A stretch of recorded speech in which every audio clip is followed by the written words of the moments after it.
96th Annual National FFA Convention and Expo is going on right now in Indianapolis. And former national officer and now part of Farm Journal's Andrew McCrae joins us from the FFA Convention in Indy. And Andrew, very few things are quite as iconic as the blue and gold. That's right, Clinton. Good to be back here at the National FFA Convention to show you how old I am now. I have not missed one of these since 1989, but it's great to be back around the iconic blue and gold.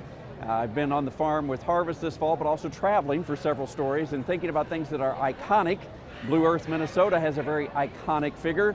Been around now for 120 years, at least the symbol has. It's the Jolly Green Giant.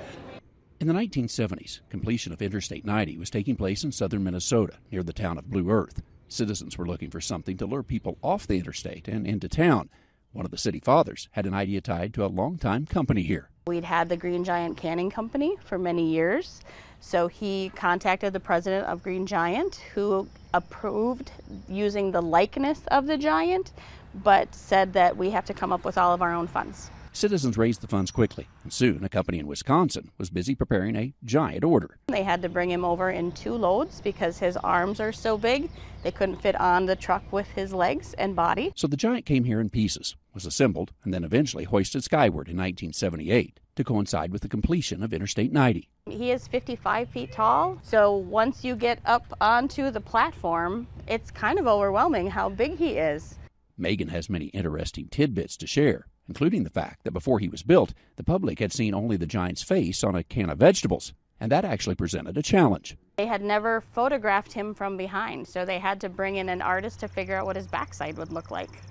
You can see all sides of the Jolly Green Giant here today, and many do. Plus, they can see memorabilia next door about the evolution of the giant, if you will. Estimates are that we get about 150 to 200,000 people just stopping through a year. The fire department comes to give the giant a bath once a year. He also sports a red scarf during the winter and occasionally wears other items to celebrate certain events.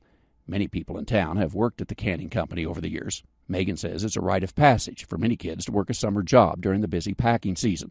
For visitors here, the small museum next door does a great job of sharing a giant story. It's a room full of just amazing memorabilia, items that they have been willing to share with us, showing the history of the canning company. This giant has been standing guard here since 1978. It's something that draws thousands of visitors to the city every year, and also a tribute to the many farmers of the region who grow for the label. Traveling the countryside in Blue Earth, Minnesota, I'm Andrew McCrae.